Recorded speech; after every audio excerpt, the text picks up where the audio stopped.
জান্নাত যদি কেউ পেতে হয় 4টা জিনিস ঠিক করতে হবে। কয়টা জিনিস? 1 নাম্বার, অমান আরাদাল আখিরা, মানে হলো বিশুদ্ধ নিয়ত। আপনি যদি জান্নাত পেতে চান, আখিরাত পেতে চান, তাহলে 1 নাম্বার হলো আখিরাতের নিয়ত করা, এরাদা করা। তার মানে শুধুই আখিরাতের মুক্তি, আল্লাহর সন্তুষ্টি, জান্নাত প্রাপ্তি, এইটা আপনার নিয়তের মধ্যে থাকতে হবে। কোন রকম লোক দেখানো, দুনিয়ার কারো সন্তুষ্টি কামনা করা, এরকম কিছু আপনার ইবাদতে আমলের মধ্যে থাকতে পারবে না। নিয়ত হইতে হবে প্রত্যেকটা আমলের মধ্যে ইখলাসওয়ালা বিশুদ্ধ নিয়ত, শুধুই আল্লাহর জন্য। শুধুই কার জন্য বলেন? আল্লাহ ভি রাজি হো, শয়তান ভি নারাজ না হো, এমন হইতে পারবে না। আল্লাহও রাজি থাক, শয়তানও নারাজ না হোক। বোঝেন নাই? মুসলমানের মেয়ে মক্তবে সকালবেলা অথবা ঘরে হুজুর রাখছে কোরআন শরীফ শিখানোর জন্য, আবার গানের টিচার রাখছে গান শিখানোর জন্য, নাচ শিখানোর জন্য। এর অর্থ কি? আল্লাহ ভি রাজি হো, শয়তান ভি নারাজ না হো। আল্লাহও রাজি থাক, শয়তানও কি না হোক, নারাজ না হোক। এটা হবে না। নিয়ত থাকতে হবে শতভাগ বিশুদ্ধ, সর্বকিছুতে শুধুই আল্লাহর সন্তুষ্টি। কার সন্তুষ্টি বলেন? কোনো আমল করাও যাবে না মানুষকে দেখানোর জন্য, কোনো আমল ছাড়াও যাবে না মানুষকে দেখানোর জন্য। বিশুদ্ধ নিয়ত, শুধুই আল্লাহর সন্তুষ্টি। 2 নাম্বার, ওয়াসাআলাহা, শুধু নিয়ত করি জান্নাতে যাব, শুধু নিয়ত করলাম আখিরাতের মুক্তি চাই, কিন্তু আপনি কোনো আমল করলেন না। ওযু, গোসল, নামাজ, রোজা, হজ, যাকাত, জিকির, তেলাওয়াত, তাসবিহ, হারাম বর্জন, গুনাহ বর্জন, নাফরমানি বর্জন, এটা আপনি করলেন না। যথাযথ চেষ্টা করলেন না, আমল করলেন না, মেহনত করলেন না, তাইলে কি জান্নাত মিলবে না? এই 2 নাম্বার হলো ওয়াসাআলাহা। আপনি নিয়ত করবেন আল্লাহ আপনার সন্তুষ্টি চাই, জান্নাত পেতে চাই, জাহান্নাম থেকে মাফ চাই, আখিরাতের মুক্তি চাই, ঠিক আছে, কিন্তু তার সাথে সাথে ওই আলোকে আপনাকে পরিপূর্ণ মেহনতের সাথে আমল করতে হবে। কি করতে হবে বলেন? আমল করতে হবে, আমল করতে হবে। নাফরমানির উপরে আল্লাহ ভরসা করলে হইতো না। এমনি বিড়ি খায়, চা দোকানে টেলিভিশন দেখে, জিঙ্গাইলে কয় আল্লাহ ভরসা, আল্লাহ ভরসা। আল্লাহ বলছি নি আপনারে আল্লাহ ভরসা, তাইলে আল্লাহ বুঝি বলছে বান্দা তুমি মিথ্যা, চুরি, ডাকাতি, জিনা, ব্যভিচার, মদ, জুয়া, নাটক, সিনেমা, নাচ, গান দেখতে থাকো, আমি ভরসা। এটা আল্লাহ বলছি নি? আল্লাহ তো বলছে তওবার উপরে ভরসা, গুনাহ ছেড়ে দেওয়ার উপরে ভরসা, আর করবা না ওয়াদা দিলে ভরসা, লজ্জিত হয়ে চোখের পানি ফেলে পেছনের গুনার জন্য মাফ চাইলে না ভরসা। ঠিক কিনা বলেন না কেন? তাইলে আপনি বিড়ি খাইতে খাইতে কোন আস্তাগফিরুল্লাহ, টেলিভিশনের দিকে চাইয়া রয়েছে বেড়া, বেড়িতে দিকে তাকাইয়া কো আস্তাগফিরুল্লাহ, আস্তাগফিরুল্লাহ। কি তো দেশটা শুরু হইল কি? এটা নিয়ে আস্তাগফিরুল্লাহ। আমাদের করাচি হজরত আরিফ বিল্লাহ হজরত মাওলানা শাহ হাকিম মোহাম্মদ আখতার রহমতুল্লাহ আলাই বলেন, ওনার বয়ানে আছে, একবার হজে যাইতে সময় হজরতের সাথে বিমানে আরেকজন লোক, ওনারই পরিচিত বড় ব্যবসায়ী, তো এহরামের কাপড় পরা অবস্থায় ওই লোক হজরতকে বলতেছেন, হজরত দেখেন দেখেন বিমানের এই মহিলা এগুলো কি অবস্থা, এদের কাপড় চোপড়, আস্তাগফিরুল্লাহ, আস্তাগফিরুল্লাহ, কাপড় চোপড় এগুলো কেমন আপনার খোলামেলা। তো হজরত তখন বলছেন, আরে ভাই তোমার আস্তাগফিরুল্লাহর উর্ফে আস্তাগফিরুল্লাহ। কিসের উপরে আস্তাগফিরুল্লাহ? তোমার আস্তাগফিরুল্লাহর উপরে কি আস্তাগফিরুল্লাহ। পহলে তো নজর হটাও, ফের আস্তাগফিরুল্লাহ পড়ো। আগে তো কি সরাও, নজর সরা। আগে বেডির দিকে চাইয়া রইছ, চাইয়া কয় আস্তাগফিরুল্লাহ, আস্তাগফিরুল্লাহ। দেখছেন নি বেডি কেরু? আপনি তো দেখতে নিয়ে আছেন, আর কিতা চাইতাম? কথা বোঝেন? আগে তো কি সরাও, নজর সরাও, তারপরে না পড়বা আস্তাগফির। আগে তো গুনাহ ছাড়ো, আগে তো কি ছাড়ো বলেন? গুনাহ ছাড়ো। এজন্য 2 নাম্বার হলো ওয়াসাআলাহা, এটা খুব গুরুত্বপূর্ণ। আমল করতে হবে, মেহনত করতে হবে। দুনিয়াকে বলা হয় দারুল মিহান, মেহনতের ঘর। আখিরাতকে বলা হয় দারুল জাযা, বিনিময়ের ঘর। এখানে পরিশ্রম করবেন, ওখান থেকে বিনিময় নেবেন। আমার শায়েখ আরিফ বিল্লাহ হাকিমুন নফস আল্লামা মুফতি মুশতাকুন নবী কাসিমি হযরত বলেন, এখানে বান্দার জিহ্বা আল্লাহর জিকিরে নড়ে, ওইখানে ফেরেশতার হাত জান্নাতের মধ্যে নড়ে।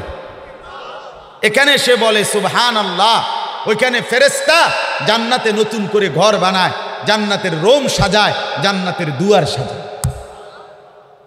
এখানে জিহ্বা নড়ে, ওইখানে প্রাসাদ গড়ে।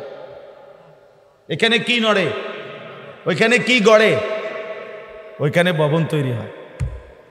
মেহনত করতে হবে, মেহনত করাছে। এখানে পরিশ্রম করবেন, ওইখানে বিনিময় নেবেন। দুনিয়া দারুল ইমতিহান, দুনিয়া পরীক্ষার ঘর। ওইটা দারুল জাযা, ওইটা বিনিময় ফলাফলের ঘর। আখিরাত, আখিরাত। রাসূলুল্লাহ সাল্লাল্লাহু আলাইহি সাল্লাম বলছেন, কুনু আবনা আল আখিরা ওয়ালা তাকুনু আবনা আদ দুনিয়া। আমার উম্মত আখিরাতের সন্তান হও, দুনিয়ার সন্তান হইও না। ফা ইন্নাল ইয়াউমা আমালুন ওয়ালা হিসাব। নবীজি বলেন, আজকের দুনিয়া শুধুই আমলের সুযোগ দেওয়া হয়েছে, এখানে হিসাব হচ্ছে না। গাদান হিসাবুন ওয়ালা আমাল, আগামীকাল আখিরাত, সেখানে শুধুই হিসাব হবে, আমলের সুযোগ দেওয়া হবে। আজকে কোমর বাঁকা হয়, আজকে কনুই বাঁকা হয়, আজকে হাঁটু বাঁকা হয়। খোদার কসম, হাসরের ময়দানে কোরআনে আছে, নাফরমান আর বেঈমান আর পাপী বেনামাজিদেরকে হিসাব করে বলা হবে, ফেরেশতারা বেঈমান, তোর এত লক্ষ নামাজ ছুটে গেছে, ওয়ায়ুদাউনা ইলা সুজুদ, সেই সেজদাগুলো আজকে হাসরের ময়দানে দে। ফালা ইয়াস্তাতিউন, একটা নাফরমান একটা সেজদাও দিতে পারবে না। কোমর আর বাঁকা হবে না, হাঁটু আর বাঁকা হবে না, কনুই আর বাঁকা হবে না। বিশ্বাস করে যুবক বন্ধু, মনে রাখো, আজকের এই তামসার জিন্দিগি শেষ করো, অসুবিধা নাই। মরে যাইবা নিশ্চিত, যৌবন থাকবে না নিশ্চিত, কোনো সন্দেহ নেই। তোমার বাপও যুবক আছিল, এরপরে যুবক ছিল না, বৃদ্ধ হইছে। তোমার দাদাও যুবক ছিল, তুমি দাদাও বৃদ্ধ হইছে। তোমার বড় বাপও যুবক ছিল, তারপরে বৃদ্ধ হইছে। কাজে তুমি যুবক ও যুবক থাকবা না, হয় কবরে চলে যাবা, নয় বুড়ার হাড্ডি হয়ে যাবা, ও চিরেই, কোনো সন্দেহ নাই। কাজেই সেজদা দিলে আজই দাও, গড়লেও দুনিয়া আর নষ্ট করলো এই হায়াত। আমরা যদি জীবন সাজাই তাইলেও হায়াত এটা, আমরা যদি জীবন নষ্ট করি তাইলেও হায়াত এটা। কামে লাগাইলেও এই হায়াত, নষ্ট করলেও এই হায়াত। আর মিলবে না, আর মিলবে, আর মিলবে। অতএব 2 নাম্বার হলো ওয়াসআলাহা, মেহনত করা, আমল করা। 1 নাম্বার বিশুদ্ধ নিয়ত করা, বলেন। 2 নাম্বার কি? আমল করা, ধারাবাহিক কি করা। 3 নাম্বার সাইয়াহা, এখানে একটা শব্দ আছে, আমল করা বলতে কি? আমল আবার শুধুই আমল হলে হবে না, শরীয়ত এবং সুন্নত মোতাবেক আমল করা। মন গড়া বিদআত, মন গড়া খুরাফাত, মন গড়া কুসংস্কার, মন গড়া নিজের বানোয়াটি পদ্ধতি, এইভাবে আমল করলে হবে না। কথা বুঝছেন কিনা বলেন? নামাজ, রোজা, হজ, যাকাত, জিকির, তেলাওয়াত, দুরুদ, সালাম, নবীর ভালোবাসা, নবীর ইশক, নবীর মহব্বত, যাই বলেন আপনি, যাই বলেন, গোটা ইসলাম, এখানে বানোয়াটি কিচ্ছু নাই। কথা বলেন না কেন? ইসলামের মধ্যে একটা সুই সুতা, এক বিন্দু আপনি আমি বানানোর মুখাপেক্ষী ইসলাম নয়। 23 বছরে পূর্ণ করে সিল সাপ্পর মাইরা বুঝাইয়া দিয়া এরপরে নবী কবরে গেছে। নবীজি বলছে, তারাকতুকুম মুহাজ্জাতান বাইদা, আমার উম্মত ধবধবে আলোকিত সাদা শুভ্র এক দ্বীনের উপরে তোমাদেরকে রেখে যাচ্ছি। লাইলুহা কানাহারিহা, আমার উম্মত, আমি যেই দ্বীন শরীয়ত, যেই সুন্নত, আমি যেই ইসলাম তোমাদেরকে বুঝাইয়া দিয়ে যাচ্ছি, এটার রাত দিনের মতোই বরাবর একদম ফকফকা। রাতের 2টা বাজে রাতের 4টা বাজেও যদি কোনো মাসআলা দরকার হয় উম্মত, আমি সেটাও বলে গেছি। স্বামী স্ত্রীর একান্ত মিলন, এরপরে কি করতে হবে সেটাও আমি বলে গেছি। কাজেই টয়লেট বাথরুমের পেশাব পায়খানার শেষ মুহূর্ত পর্যন্ত কখন ঢিলা নিবা, কখন পানি ব্যবহার করবা, বাথরুমে ঢুকতে কোন পাও দিয়া ঢুকবা, বাইর হইতে কোন পাও দিয়া বাইর হইবা, কয়টা ঢিলা নিবা, কেমনে ব্যবহার করবা, বাথরুমে বসবা কমোটের উপরে কোন পায়ের উপরে বেশি ভর দিয়া, আল্লাহর রসুল খোদার কসম এটাও উম্মতের কাছে স্পষ্ট বলে গেছে। কিসের জন্য অন্যের কাছে যাবেন? কিসের জন্য? কোন কাফেরের কাছে মুসলমানের জন্য শেখার কিছু নাই, শিখবে মুসলমান থেকে বেঈমানে। কথা বলেন না কেন? আমাদের জন্য শেখার কিছু নাই, আমাদের শেখার জন্য কিতাব পরিপূর্ণ আছে। দুর্ভাগ্য আমরা এটা ধরি না, আমরা এটা পড়ি না, আমরা এটা গ্রহণ করি না। এটা হলো বদনসিব, এটা আমাদের দুর্ভাগ্য। 40 মিনিট ভদ্রলোক কথা বলছে, আমি একদিন দেখছি, ইংরেজিও শুদ্ধ, বাংলা কথাও শুদ্ধ, উপস্থাপনাও চমৎকার, কিন্তু একটা আরবি শব্দ বলছে কোরআনের, একটা লাইন, এটা অশুদ্ধ, এত অশুদ্ধ না, এটা যেরকম অশুদ্ধ। কেন? দুনিয়া চলতে গিয়ে ইংরেজি কথাটাও সুন্দর করলেন, বাংলা কথাটাও শুদ্ধ বানাইলেন, আল্লাহর কোরআন শুদ্ধ পড়তে পারেন না কেন? আপনি মুসলমান না? আপনি মরতেন না? আপনি আখেরাতে যাইতেন না? আপনি কবরে যাবেন না? কাজেই মনে রাখতে হবে, দিন নিজের মন মতো করলে হবে না। আমরা কওমি উলামায়ে কেরাম, দেওবন্দি উলামায়ে কেরাম আজকে 157 বছরের চাইতে বেশি ধরে এই ভারতীয় উপমহাদেশে শত শত গালি, কত জনের কত নিন্দা, সব কিছু শোনার পরেও আমরা যুগ যুগ ধরে এই কথাই বলে যাচ্ছি যে রাসূলুল্লাহ সাল্লাল্লাহু আলাইহি সাল্লামের ভালোবাসা, নবীজির উপরে দুরূদ শরীফ পড়া, নবীজির উপরে সালাম পেশ করা, সেটাও যা কিছু হবে সবটা আল্লাহর রসুল এবং সাহাবায়ে কেরামের দিক নির্দেশনা মতো হবে। কোনো খাজার কথায়, কোনো বাবার কথায় হবে না। এবারে বাবা বিশ্ব অলি হোক আর জগৎ অলি হোক, বাবা কথা বোঝেন নাই আমার? হতে হবে রাসূলুল্লাহ সাল্লাল্লাহু আলাইহি সাল্লামের তরজ তরিকা মোতাবেক কথা। আমরা গালি শুনি শুধু এই কারণে, আমরা সুন্নাত তুলে ধরতে চাই। আমরা বলি আপনাকে নবীকে ভালোবাসতে হলে মিসওয়াক করতে হবে, আমরা বলি নবীকে ভালোবাসতে হলে দস্তরখান বিছাইতে হবে, আমরা বলি নবীকে ভালোবাসতে হলে স্ত্রী পর্দা করতে হবে, আমরা বলি নবীকে ভালোবাসতে হলে দাড়ি টুপি চেহারা লেবাস রসুলের তরিকা মোতাবেক করতে হবে, আমরা বলি নবীকে ভালোবাসতে হলে কোরআনুল করিম 100 বিশুদ্ধ পড়তে হবে, আমরা বলি নবীকে ভালোবাসতে হলে আপনার রসুলের সুন্নাত মোতাবেক জীবন গড়তে হবে।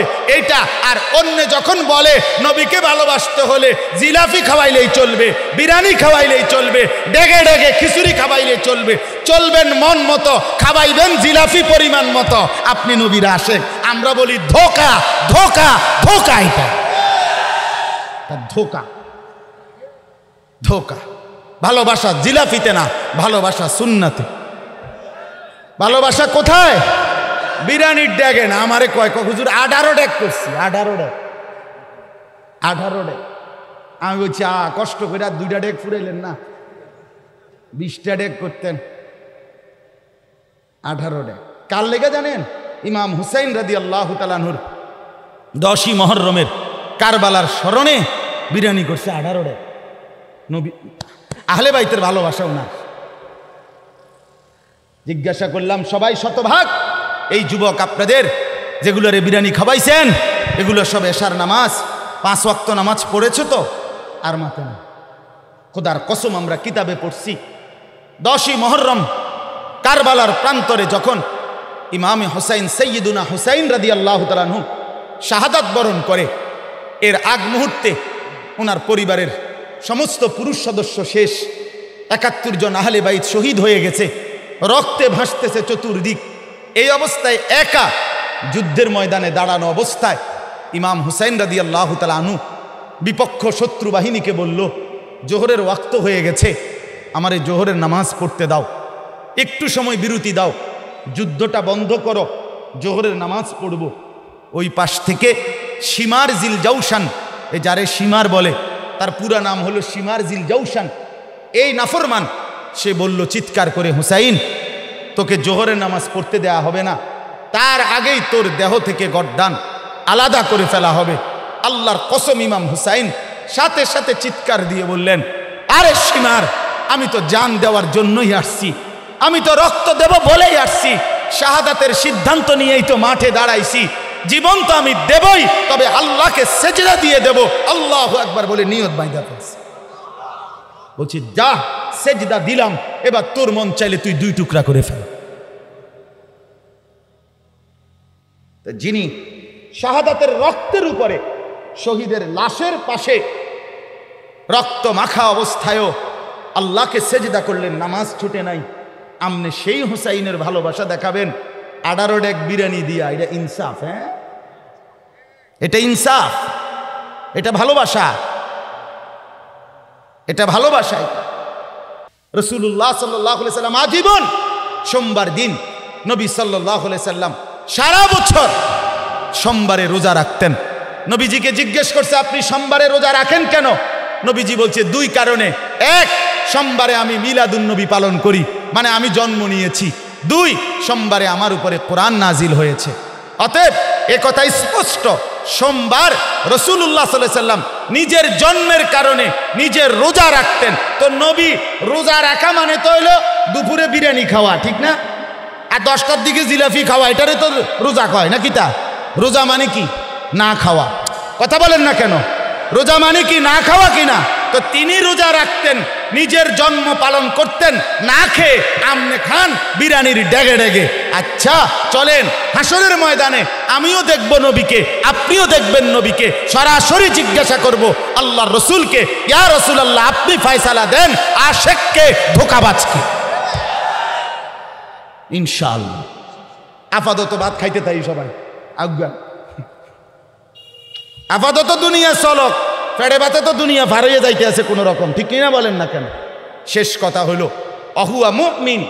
4 নাম্বার বিষয় হলো, আল্লাহ বলেন ঈমান ঠিক রাখা। কি রাখা বলেন? এই 1 নাম্বার বিশুদ্ধ নিয়ত বলেন, 2 নাম্বার যথাযথ আমল, 3 নাম্বার শরীয়ত সুন্নত মোতাবেক আমল, বলেন না? 4 নাম্বার ঈমান ঠিক রাখা। তাহলে যে ব্যক্তি আল্লাহকে সন্তুষ্ট করার নিয়তে পরিপূর্ণ আমল করবে সুন্নাত শরীয়ত মোতাবেক এবং ঈমান ঠিক রাখবে, আল্লাহ বলেন তার প্রতিটা নিঃশ্বাস নিঃশ্বাস, নড়াচড়া, উঠা বসা আমি বিনিময় দেব। আমার বাপ, আমার সর্বশেষ কথা, আপনারা প্রত্যেকেই শুনলেন আমার প্রথম কথা, দুনিয়ার ভালোবাসা, দুনিয়ার লোভ, দুনিয়ার আকর্ষণ আজকে আমাদেরকে দুর্বল করে দিছে। একদিন নবীজি সাল্লাল্লাহু আলাইহি ওয়াসাল্লাম ফজরের নামাজের পরে মিম্বারের মধ্যে বসছেন, বসে বয়ান করা শুরু করছেন। জোহরের নামাজের ওয়াক্ত হয়েছে, নবীজি নামছেন, জোহরের নামাজ আদায় করছেন, আবার মিম্বারে বসছেন, আবার বয়ান করা শুরু করছেন। আসরের নামাজের ওয়াক্ত হয়েছে, নামছেন, নামাজ পড়ছেন, পড়াইছেন, আবার আসর পড়ে মিম্বারে বসছেন, মাগরিবের নামাজের ওয়াক্তে আবার নামছেন। এই ফজরের পর থেকে সন্ধ্যা পর্যন্ত সাহাবী বর্ণনা করেন, মুসলিম শরীফের হাদিস, কিয়ামত পর্যন্ত আল্লাহর নবী সাল্লাল্লাহু আলাইহি ওয়াসাল্লাম যা যা হবে তার বিস্তারিত লম্বা আলোচনা করেছে। শুরু হয়েছে কখন, শেষ হয়েছে কখন, এবার বলেন কতটা লম্বা বয়ান। হাফিজাহু মান হাফিজাহু ওয়া নাসিয়াহু মান নাসিয়া। সাহাবী বলেন, আমাদের মধ্যে যে সম্ভব হয়েছে মুখস্থ রাখছে, যে সম্ভব হয় নাই ভুলে গেছে। এত কথা কেমনে মনে রাখবে? কিন্তু নবীজি সাল্লাল্লাহু আলাইহি সাল্লাম পূর্ণ বলে গেছে, বিস্তারিত অসংখ্য হাদিস। কিয়ামতের পূর্বে উম্মতে মুহাম্মাদি আমাদের কি হালাত হবে তার সব কিছু আলোচনা নবীজি একদম আয়নার মতো স্পষ্টভাবে উল্লেখ করছে। হাদিসের মধ্যে আছে, নবী সাল্লাল্লাহু আলাইহি ওয়াসাল্লাম বলছেন 3 বার, আনযারতুকুমুদ দাজ্জাল, আনযারতুকুমুদ দাজ্জাল, আনযারতুকুমুদ দাজ্জাল। আমি তোমাদেরকে দাজ্জালের ভয় দেখাচ্ছি, দাজ্জালের ভয় দেখাচ্ছি, দাজ্জালের ভয় দেখাচ্ছি। ফাইন্নাহু লাম ইয়াকুন নাবিয়্যুন ক্বাবলি ইল্লা ক্বাদ আনযারা উম্মাতাহু। আমার পূর্বে এমন কোনো নবী ছিল না যে তার উম্মতকে দাজ্জালের ভয় দেখায় নাই, বরং প্রত্যেক নবী নিজ নিজ উম্মতকে দাজ্জালের ভয় দেখিয়েছে। নবীজি সাল্লাল্লাহু আলাইহি ওয়াসাল্লাম এরপরে বিস্তারিত দাজ্জালের চিহ্ন, পরিচয়, লক্ষণ, নিদর্শন সব কিছু বলছে এবং এটা বলছেন ওয়া ইন্নাহু ফীকুম। শোনো, পেছনের সব নবীরাও যদিও নিজ নিজ উম্মতকে দাজ্জালের ভয় দেখিয়েছেন, কিন্তু আমি তোমাদেরকে নিশ্চিত করে বলতেছি দাজ্জাল তোমাদের মধ্যে আসবে, মানে আমার উম্মতের সামনে আসবে। কাজে আমাদের উম্মত বলতে আমরা, হয় আমার সামনে, নয় আমার ছেলের সামনে, নয় আমার ছেলের ছেলের সামনে, আমাদেরই কারো না কারো সামনে দাজ্জালের মুখোমুখি হবে। তাইলে একজন মুসলমান ইমানদার, যার কলিজার ভিতরে আল্লাহ আছে, আখিরাত আছে, পরকালের ভয় আছে, সে চাইবে না যে আমিও জাহান্নামী হই, সে এটাও চাইবে না আমার বংশধর যেন জাহান্নামী হয়। সত্যিকার মুমিন সে চায় না নিজেও জাহান্নামী হতে, সে এটাও চায় না নিজের বিবি, বাচ্চা, পরিবার, বংশধর, পরবর্তী জেনারেশনও জাহান্নামী হইতে। তারাটা তারা বুঝবো, আমার কি করার আছে। এটা আসলে একজন মুমিনের কথা না। দুনিয়াবি বিষয়ে যেমন আমরা বলি, আমি থাকতে যদি কদ্দুর ঘরদুয়ার করে দিয়ে যাইতে না পারি, ছেলে পেলেগুলো যদি একটু লাইন করে দিয়ে যাইতে না পারি, বিয়ে শাদী দিতে না পারি, আমি মরলে কি করবো, বাচ্চারা কেমনে করে খাইবো, কেমনে চলবে, এটা বলি না আমরা। তাহলে প্রত্যেকটা সচেতন বিবেকবান অভিভাবক এটা বুঝে যে আমি থাকতে চেষ্টা করি আমার বিবি বাচ্চার জন্য একটা ভালো ব্যবস্থাপনা করে যাইতে। তাহলে প্রত্যেকটা বিবেকবান মুসলমানেরও এটা উচিত আমি থাকতেই আমার এবং আমার বিবি বাচ্চার আখেরাত পরকালেরও সুন্দর ব্যবস্থাপনা করতে। এটাই ইনসাফের দাবি।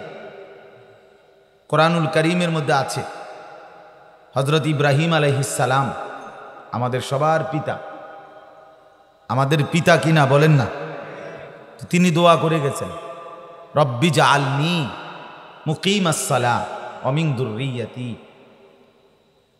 আল্লাহ, আপনি আমাকে পূর্ণ নামাজি বানিয়ে দেন আর আমার সন্তানদেরকেও। এই যে ওয়া মিন যুররিয়াতি, তাহলে আমিও এটার মধ্যে অন্তর্ভুক্ত। সেই ইব্রাহিমের দোয়া আমার বাবার, আমিও কি সন্তান, আপনিও সন্তান। তাহলে তিনি আল্লাহ তাআলার কাছে এটা বলছেন, ওয়া মিন যুররিয়াতি, আল্লাহ আমার সন্তানদেরকেও নামাজ বানিয়ে দেন। রব্বানা ওয়া তাকাব্বাল দুআ। ইব্রাহিম আলাইহিস সালাম বললেন, আল্লাহ আমার এই দোয়াটা বিশেষভাবে কবুল করেন। তাইলে সন্তানের জন্য দোয়া। কোরআনুল কারীমের মধ্যে আছে, সূরা ফুরকানের মধ্যে আল্লাহ তাআলা বলেন, আমার প্রিয় বান্দা কারা? ইবাদুর রহমান, আমার মায়ার বান্দা, দয়ার বান্দা, আদরের বান্দা কারা? তো তার পরিচয় অনেকগুলো বলছে আল্লাহ। তন্মধ্যে একটা হলো আল্লাহ তাআলা বলেন, আল্লাহর প্রিয় বান্দা তারা, ওয়াল্লাযীনা ইয়াকুলুনা, যারা বলে, এভাবে দোয়া করে, রব্বানা হাব লানা মিন আজওয়াজিনা ওয়া যুররিয়াতিনা কুররাতা আ'য়ুন ওয়াজআলনা লিল মুত্তাকিনা ইমামা। এই দোয়াটা যারা করে, আল্লাহ বলেন তারা হলো আমার মায়ার বান্দা, দয়ার বান্দা, আদরের বান্দা। এখন এই দোয়াটার অর্থ কি? রব্বানা হাব লানা মিন আজওয়াজিনা ওয়া যুররিয়াতিনা, আল্লাহ আমার স্ত্রীদেরকে এবং আমার সন্তানদেরকে বানিয়ে দেন, দান করেন এমন জীবন, এমন চলাফেরা যেন এটা আমার চোখের শীতলতা, মিন কুররাতে আয়ুন, আমার চক্ষু যেন শীতল হয়ে যায় এমন জিন্দেগি দান করে। চোখের শীতল, চোখ ঠান্ডা। ওয়াজআলনা লিল মুত্তাকিনা ইমামা, এবং আমাদেরকে আপনি মুত্তাকিদের ইমাম বানিয়ে দেন, সর্দার বানিয়ে। তাহলে দেখেন, স্ত্রী সন্তানদের জন্য বিশেষভাবে দোয়া করা, এটা আল্লাহর প্রিয় বান্দার লক্ষণ, আল্লাহর পছন্দের বান্দার কি বলেন না নিদর্শন, পরিচয়। কুররাতে আয়ুন, চোখের শীতলতা। স্ত্রী চোখের শীতলতা হবে কখন? গায়ের রং সুন্দর হবে যখন, ঠিক না? ছেলে মেয়ে চোখের শীতলতা হবে কখন? চোখ ঠান্ডা হবে কখন? সন্তান দ্বারা, যখন বস্তায় বস্তায় মোটা মোটা টাকা পাঠাবে তখন, তাই না? না, নবী সাল্লাল্লাহু আলাইহি ওয়াসাল্লাম বলেন চোখের শীতলতা কি? দুনিয়াতে চোখের শীতলতা হলো অকুররাতু আইনি ফিস সালাহ। নবীজি স্পষ্ট বলছেন চোখের শীতলতা হচ্ছে নামাজ। কি বলেন না? নামাজ। তাহলে আল্লাহ আমার স্ত্রীকে আমার চোখের শীতলতা বানিয়ে দেন, আমার চোখের ঠান্ডা বানিয়ে দেন, চোখ যেন ঠান্ডা হয় আমার সন্তানদেরকে। তার মানে চক্ষু শীতল হবে সেদিন স্ত্রীকে দেখে, যেদিন স্ত্রী নামাজি হবে, যেদিন সন্তান আদি নামাজি হবে, দিনদার হবে, আল্লাহওয়ালা হবে, সেদিনই স্ত্রী এবং সন্তান চোখের শীতল, কলিজা ঠান্ডা, চোখ ঠান্ডা। এজন্য বাপ এই কথাটাই বলতে চাচ্ছি, আমরা প্রত্যেকেই উচিত আমাদের স্ত্রী পরিজন সহ এবং নিজে আগামী সময়টা যে যতক্ষণই বাঁচে, আপনি মরলে কি আপনার ফুট আছে না, আপনার নাতি আছে না, আপনার বংশ চলবে না। কাজে আপনি মুসলমান হিসাবে আমাদের উচিত আগত কিয়ামত পর্যন্ত আমাদের জীবন ঈমান ইসলামের উপরে চালাবার জন্য আল্লাহ এবং তার রাসূলের হুকুম আহকাম, শরীয়তের বিধান, আমাদের করণীয় কর্তব্য জানা, এটা উচিত, এটা বোঝা উচিত। আফসোসের ব্যাপার হলো আমরা এটা গুরুত্ব দেই না, আমরা এটা মনোযোগ দেই না, আন্তরিকতার সাথে খেয়াল করি না। অথচ আমাদের নবী সাল্লাল্লাহু আলাইহি ওয়াসাল্লাম স্পষ্টভাবে কিয়ামত পর্যন্তর জন্য আমাদের সমস্ত হালাত, লক্ষণ, করণীয় সব বলেছেন, সব হাদিসের কিতাবে বিস্তারিত কিয়ামতের আলামতের উপরে আলোচনা আছে। এজন্য আমি প্রথম এই কথাটা বললাম, আপনারা কিয়ামতের পূর্বে আল্লাহ নবী সাল্লাল্লাহু আলাইহি সাল্লাম যে সমস্ত নিদর্শনের কথা বলেছেন এবং আমাদের করণীয় বলছেন, সেগুলো সম্পর্কে জানার চেষ্টা করবেন। তাইলে নিজের ঈমানও বাঁচবে, আখিরাতও সুন্দর হবে, আখিরাতও সুন্দর হবে। আল্লাহ নবী সাল্লাল্লাহু আলাইহি ওয়াসাল্লাম দাজ্জাল থেকে বাঁচার জন্য সর্বোচ্চ গুরুত্ব দিয়েছেন, সর্বোচ্চ। নবীজি বলছে যদি কিয়ামত হতে আর একদিন বাকি থাকে তবুও মনে রেখো দাজ্জাল বের হবে, একদিন বাকি আছে, আগামীকাল শুক্রবার কিয়ামত, তাইলেও মনে রাখবা দাজ্জাল বের হবেই হবে। দাজ্জাল বের না হয়ে কিয়ামত হবে না। আর আল্লাহ নবী সাল্লাল্লাহু আলাইহি সাল্লাম হাদিসে বলছেন একেবারে আদম আলাইহিস সালাম থেকে ইসরাফিলের ফু পর্যন্ত কোনো মুমিনের এই সর্বযুগের সর্বকালে মুমিনের ঈমান রক্ষার সবচেয়ে বড় কঠিন পরীক্ষা, ঈমানদারের ঈমান রক্ষার ক্ষেত্রে, সেটা হলো দাজ্জালের পরীক্ষা। দাজ্জালের পরীক্ষা এর চাইতে বড় আল্লাহ নবী বলছে আমরুন আযীম আকবারু মিন দাজ্জাল, এর চাইতে বড় কোনো বিষয় নেই। মা বাইনা খালকি আদম ইলা কিয়ামিস সাআ, আদম সৃষ্টি থেকে কিয়ামত পর্যন্ত দাজ্জালের চাইতে বড় কোনো মুসিবত, দাজ্জালের চাইতে বড় কোনো ঈমান রক্ষার পরীক্ষা আর নেই। এটা ভীষণ গুরুত্বপূর্ণ। এক মানুষের জীবনে যদি ঈমান নিয়ে কবরে যেতে পারে, লক্ষ কোটি বছর নিজের গুনার কারণে জাহান্নামে জ্বললেও ঈমানের কারণে একদিন জান্নাতে যে আল্লাহ তাআলার মুক্তি নাজাত মিলে যায়। কিন্তু যদি ঈমান নিয়ে যেতে না পারে তো কোনো ফায়দা হবে না, কোনো লাভ হবে, অনন্তকালের জন্য জাহান্নামেই পড়ে থাকতে।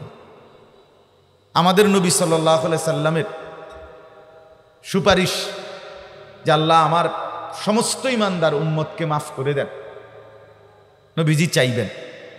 আর আল্লাহ তাআলা বলবেন, বন্ধু আপনাকে আমি খুশি করব। তো সেই খুশি দুই স্টেপে। এক তো কিছু ঈমানদার অগণিত হাসরের ময়দানে দাঁড়াইয়েই সরাসরি জান্নাতে যাবে, এত আপনি খুশি হবেন। আর ঈমান থাকার কারণে ধীরে ধীরে জাহান্নাম থেকে শাস্তি দিয়ে পাপের কারণে উঠাইয়া উঠাইয়া আমি আবার জান্নাতে সবাইকে পৌঁছাবো, এর দ্বারাও আপনাকে আমি খুশি করে দেব। আপনি খুশি হবেন, কিছু খুশি হবেন নগদ, কিছু খুশি হবেন ধীরে ধীরে। তাহলে এই কারণে নিজের ঈমানের সুন্দরের জন্য, নিজের সন্তান ভবিষ্যৎ প্রজন্মের সৌন্দর্যের জন্য, ঈমান রক্ষার জন্য আগত কিয়ামতের পূর্বের যত আলামত, তার থেকে বেঁচে থাকার করণীয় কি, চিনার উপায় কি, এ সম্পর্কিত জানাশোনা উচিত। আপনি বলেন আমি কোনো রকম আল্লাহ আল্লাহ করে কবরে যাইতে হইছে, জিফুতেরটা জিফুতেই দেখবো, না বাপ, এটা উচিত না। আপনি গাফেল, তো আপনার জিফুত তো এর থেকে গাফেল। এজন্য এটা কোনো কথা না। মুসলমান সচেতন, মুসলমান বেকুবের নাম না, আহাম্মকের নাম মুসলমান না। মুসলমান সচেতনই হয়। মুসলমানের প্রত্যেক সদস্যের জন্য দ্বীনি ইলম অর্জন করা ফরজ কেন করল? যেন মুসলমান একজনও মূর্খ না থাকে। এটা মানে সরু সরে আনা, এটা মানে ABCD না, এটা মানে ভাত মাছ খাওয়ানোর জন্য যোগ বিয়োগ না। এটা মানে নিজের ঈমান, নিজের আমল, নিজের আখিরাত সুন্দর করার জন্য যে পরিমাণ কোরআন সুন্নাহর ইলম জরুরি, ওই পরিমাণ জ্ঞান অর্জন করা প্রত্যেক মুসলমানের উপরে ফরজ, আলা কুল্লি মুসলিম। আপনি ছোটবেলায় পড়েন নাই, এ সমস্ত ফালতু কথা বললে হবে না। আপনি ছোট থাকতে বোঝেন নাই, আপনার আব্বা পড়তে দেয় নাই, আপনারে সংসারে কামে লাগাইয়া দিছে। হ্যাঁ, আপনি স্কুলে পড়ছেন, আপনি কলেজে পড়ছেন, আপনি ইউনিভার্সিটিতে পড়ছেন, আপনি জেনারেল শিক্ষায় শিক্ষিত, এজন্য বুঝি নাই, এ সমস্ত বাজে কথার কোনো অর্থ নেই। এগুলো হাসরের ময়দান না, এগুলো কবরে গিয়া বললেও কোনো লাভ হবে না।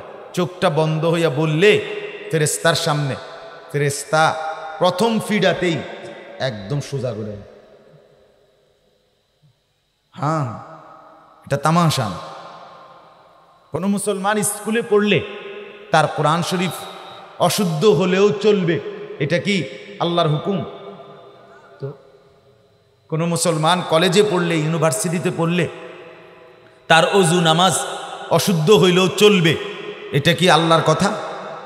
কোনো সাধারণ মুসলমান গ্রামের, আমনে বলে আপনি কৃষিকাজ করেন, ক্ষেত খামার করেন, আপনি দোয়ানদারি করেন, আপনি অটো চালান, আপনি রিক্সা চালান, আপনি CNG চালান, আপনি কিচ্ছু পড়েন নাই, ছোটবেলায় স্কুলের বারান্দাতেও যান নাই, সরু সরেও চেনেন না, ABCDও চেনেন না, টিপসই দেন, অসুবিধা কি?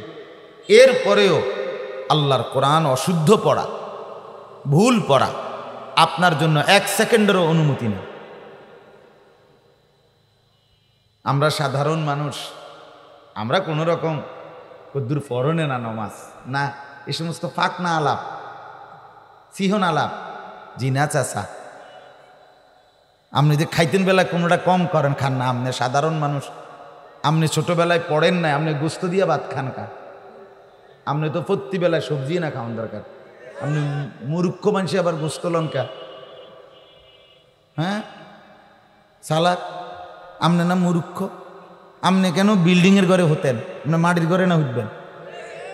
আপনার লেগেনি টাইলস, আপনি মূর্খ।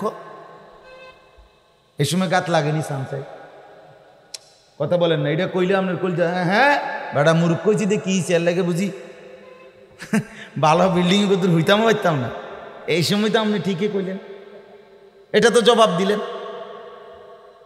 তাইলে আপনি যে মূর্খ, আপনি দুনিয়া কোনটা ভোগ করতে বাকি রাখছেন বলে?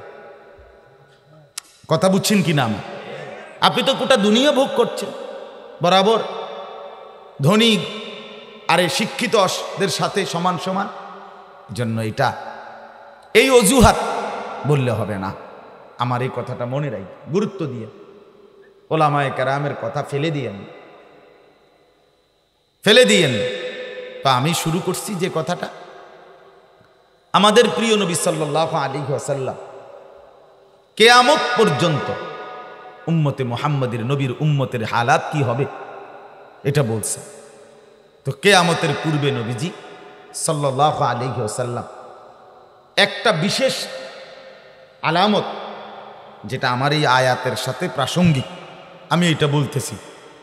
নবীজি বলছেন কিয়ামতের পূর্বে আমার উম্মতের হালাত এমন হবে, মুসলমান মুমিনদের তাদের অবস্থা এমন হবে, এতটা অসহায়, এতটা দুর্বল, যে কোনো দস্তরখানের মধ্যে খাবারের প্লেটে, খাবারের ডিশ, যেখানে মনে করেন 5 জন একসাথে খাবে, অথবা একসাথে দস্তরখান বিছাইছে 20 জনের জন্য প্লেট দিছে, তো 20 জন লোক বসবে। যে এই অবস্থায় যেমন একজন লোক খাইতে বসলে সে আরো মানুষকে ডাকাডাকি করে। কথা বুঝছেন? ভাই আসেন, দিদা জি আপনি এমনি বসেন, ভাই আপনি আসেন, আপনি আমার লগে বসেন, এমনি বলে কি না বলেন? একসাথে যদি 20 জন 40 জন মানুষ খাইতে বসে, তো একজন আরেকজনকে খাবারের জন্য ডাকাডাকি করে কিনা? আল্লাহ নবী সাল্লাল্লাহু আলাইহি ওয়াসাল্লাম বলেন কিয়ামতের পূর্বে আমার উম্মতের, আমার মুমিন উম্মতকে হত্যা করার জন্য, ধ্বংস করার জন্য, ধ্বংস করে দেওয়ার জন্য কাফের বেঈমানরা এইভাবে দস্তরখানের প্লেটে যেভাবে একজন আরেকজনকে খাবারের জন্য ডাকে, আমার উম্মতকে ধ্বংস করার জন্য কিয়ামতের পূর্বে বেঈমান কাফের এইভাবে দস্তরখানের মতো একে অপরকে ডাকাডাকি করবে আমার ইমানদার উম্মতকে হত্যা করার জন্য।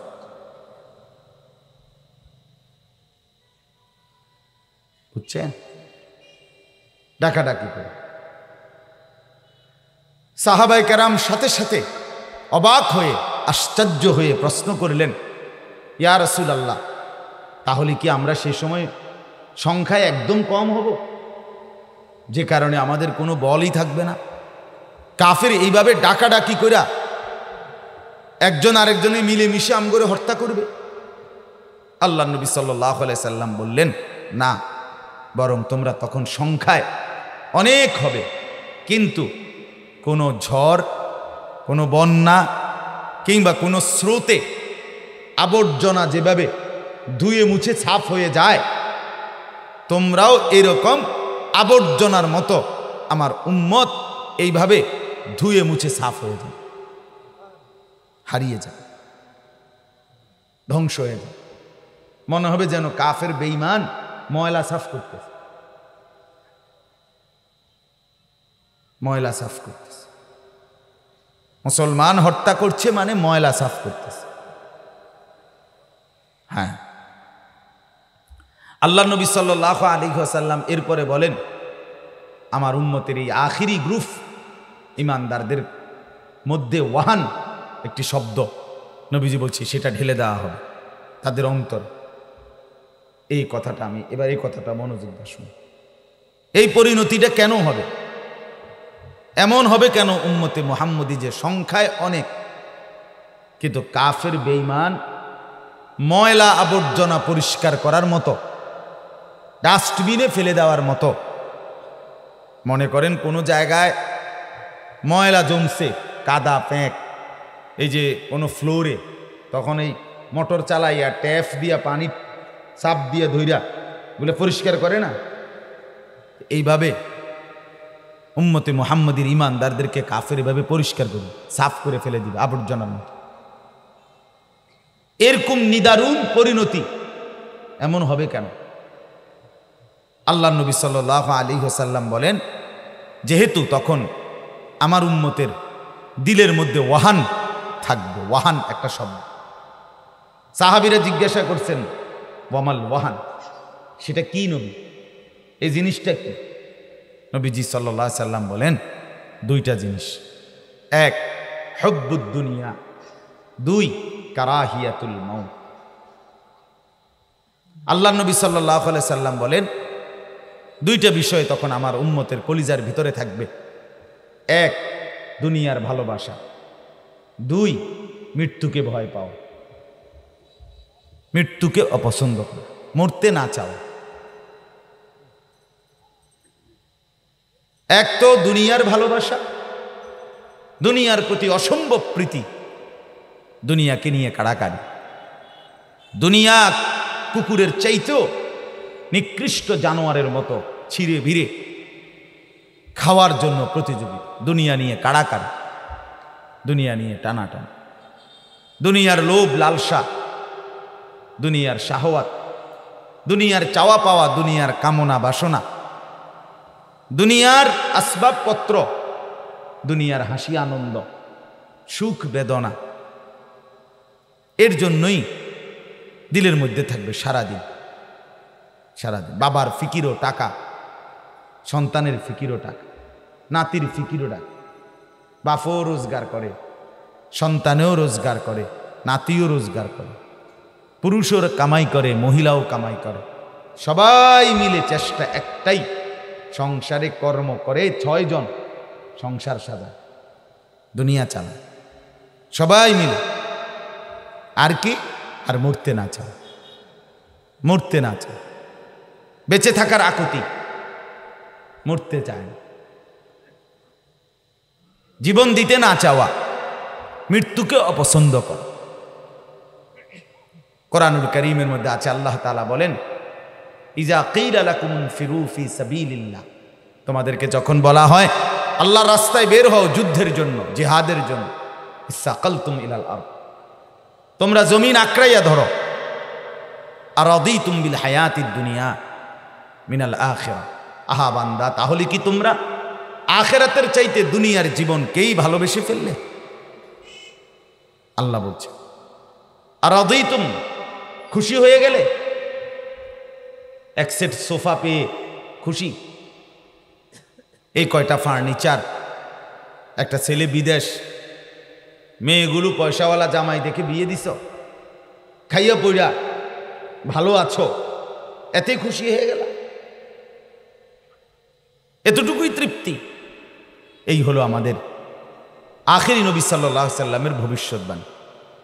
কেন আমার উম্মত হেরে যাবে, কেন আমার উম্মতকে কাফের বেঈমানরা ডাকাডাকি করে হত্যা করবে, ধ্বংস করবে, শুধু একটাই কারণ, তাদের কলিজার মধ্যে দুনিয়ার ভালোবাসা, শুধুই দুনিয়া, শুধুই দুনিয়া, শুধুই দুনিয়া, ভোর থেকে রাত পর্যন্ত শুধুই অর্থ সম্পদ, দুনিয়া সাজানোর ফিকির, আর কোনোভাবেই মরতে না চাও, মৃত্যুকে ভয় পায়, মৃত্যুকে অপছন্দ করে।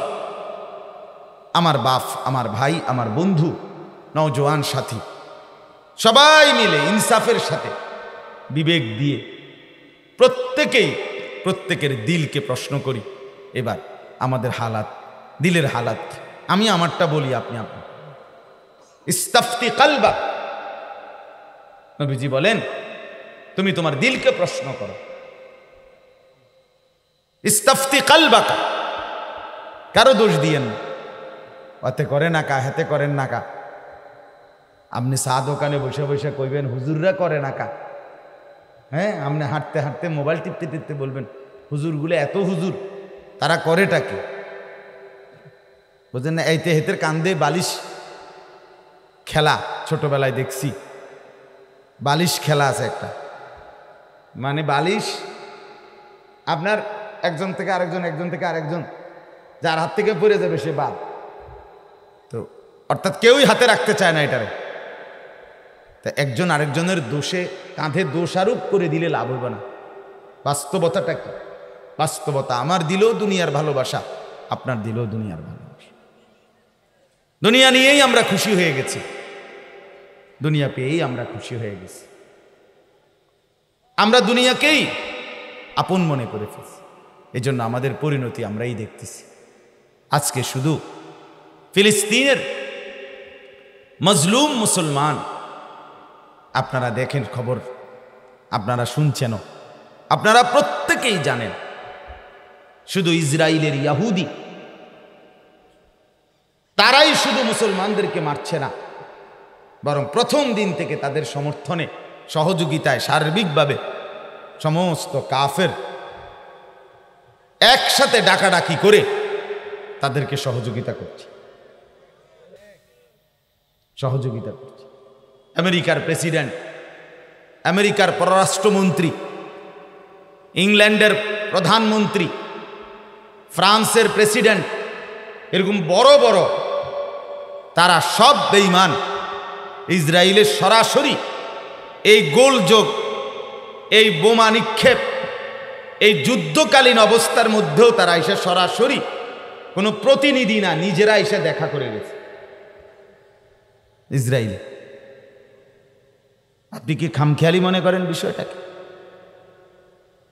মার্কিন প্রেসিডেন্ট সরাসরি আসছে, পররাষ্ট্রমন্ত্রী আসছে, ইংল্যান্ডের প্রধানমন্ত্রী ঋষি সুনাক সে নিজে আসছে, ফ্রান্সের প্রেসিডেন্ট আসছে, আইসা দেখা করে গেছে, সরাসরি কথা বলে গেছে যে আমরা আছি তোমাদের সাথে, ধ্বংস করো মুসলমান, মুসলমান ধ্বংস করে দাও। তার মানে আল্লাহ রাসূল সাল্লাল্লাহু আলাইহি সাল্লামের কথাটা কতটা জীবন্ত বলেন। নবীজি এই কথাটাই তো বলছে, দস্তরখানে যেভাবে একজন আরেকজনকে খাবারের জন্য কি করে, ডাকাডাকি করে, টানাটানি করে, আজ আল্লাহর নবী বলছেন বেঈমান আর কাফের তোমাদেরকে হত্যা করার জন্য আমার উম্মতকে এইভাবে ডাকাডাকি করবে, একে অপরকে। এই জন্য আমি আপনাদের কাছে ছোট্ট কয়েকটা কথা আরো বলবো ইনশাআল্লাহ। বাকি এইবার এই কথার আলোকে কোরআনুল কারীমের এই 3টা আয়াতের তরজমা শুনেন, এরপরে আরো কিছু কথা ইনশাআল্লাহ এর সাথে আমরা বলব। তাহলে প্রথম কথা, হাদিসটা তো বুঝছেন আপনারা, এটা কিয়ামতের পূর্বের এই অবস্থাটা আমাদের প্রত্যেকের সাথে মিলাইলে আমি এই অপরাধী, ঠিক কিনা বলেন নাকি?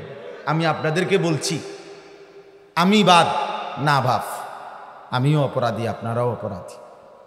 আমরা প্রত্যেকেই দুনিয়াকে ভীষণ ভালোবাসি, আখেরাতকে সমপরিমাণ ভালোবাসি না। উচিত তো ছিল বেশি ভালোবাসা, সমপরিমাণও না। মানে দুনিয়াকে ভালোবাসি যেদ্দূর, আখেরাত ওদ্দূরও না, ওদ্দূর। যদি মেশিনের পরীক্ষা পেত, যদি রিপোর্ট আসতো, আলটা করানো যাইতো কলিজা, যে দুনিয়ার ভালোবাসা কয় পার্সেন্ট আর আখেরাতের ভালোবাসা কয় পার্সেন্ট, তাইলেই বোঝা যাইতো রিপোর্ট কি আসে। তো এবার একটা কথা শুনেন, এই আয়াতের তরজমাটা বুঝতে খুব সহজ। দুনিয়া আল্লাহ তাআলার, আখেরাতও আল্লাহ তাআলা।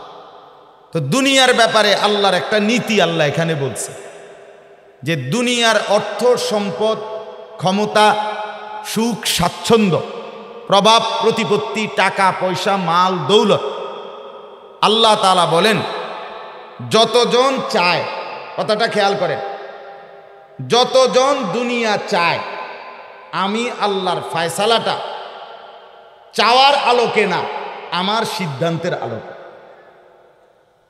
অর্থাৎ কথাটা এরকম যে আল্লাহ বুঝাইতেছেন দুনিয়া মোট চায় যতজন, এবার আমার ফয়সালা শোনো কিরকম। আল্লাহ বলেন দুনিয়া যে চায় আমি দুনিয়াতেই দেই, দুনিয়া চাইলে দুনিয়াতেই দেই, দুনিয়া চাইলে আখেরাত দেই না। কথা বুঝেন নাই?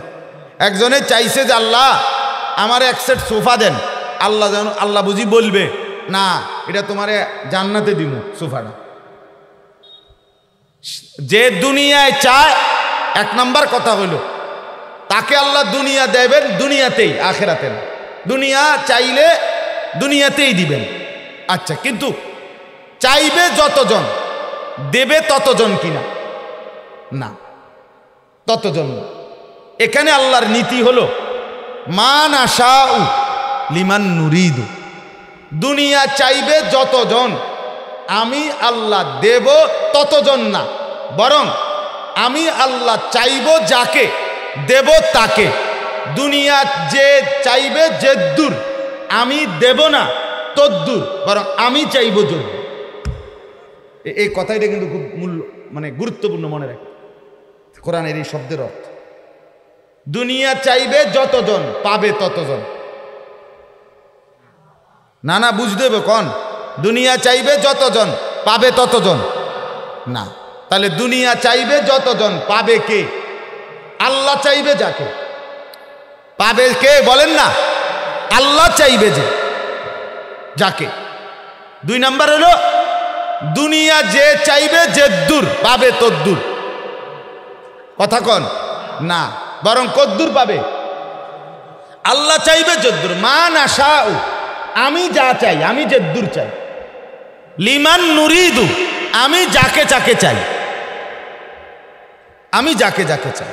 তাইলে দুনিয়া যতজন প্রত্যাশা করে অতজন পায় না। দুনিয়া যারা পায় তারা তাদের চাওয়া মতো পায় না, আল্লাহর ইচ্ছা মতো পায়। কিন্তু পাবে দুনিয়াতেই। দুনিয়া চাইলে পাবে কোথায়? কিন্তু এখানে বোঝা গেল এবার একটা সূক্ষ্ম কথা বোঝেন। দুনিয়া চাইছিল যতদূর, যতজন, অতজন প্রত্যেকে তো পায়, বরং পাইছে কারা? আল্লাহ চাইছে যাদেরকে। তাহলে কিছু লোক বাদ যাবে, বাদ যায় কিনা? কথা বলেন না। তো এই বেচারা করে মাহরুম করলো না? বেড়ারাও তো দুনিয়া চাইছিল। কথা বুঝছেন না? এরা তো পাইল না, মানে চাইছিল 100 জন, পাইছে মনে করেন ধরেন 80 জন, তো বাদ পড়লো কয়জন? পাইছে 100 জনে চাইছে 1 কোটি কইরা, কিন্তু সবাই 1 কোটি করে পায় নাই। কেউ 20 লাখ, কেউ 30 লাখ, কেউ 50 লাখ, কেউ 70 লাখ, এরকম পাইছে। এখন যারা বঞ্চিত হইল, যারা পেল না, আল্লাহ বলেন তাদেরকে তো বঞ্চিত করা হইল। আল্লাহ বলে না, একটা জিনিস আমি রাখছি 100 জনের জন্য। একটা আছে, একটা জিনিস আমি রাখছি কয়জনের জন্য? ওই এক চাইছিল কয়জন কন্যা? এই 100 জন, 100 জনকে 100 জনের জন্যই আমি একটা জিনিস রাখছি। দুনিয়া চাইছে যতজন, দেই নাই ততজনকে। দুনিয়া চেয়েছিল যদ্দুর, দেই নাই তদ্দুর। তবে চাইছে যতজন, বঞ্চিত হইল তো অনেকে, কেউ পাইল কেউ পাইল না। কিন্তু একটা জিনিস দুনিয়ার প্রত্যাশী, দুনিয়া চেয়েছে যারা যারা, আখিরাতকে চায় নাই যারা, একটা জিনিস তাদের সবাইকে দেব। সুম্মা জাআলনা লাহু জাহান্নাম, সেটা হলো জাহান্নাম সবাইকে দেব।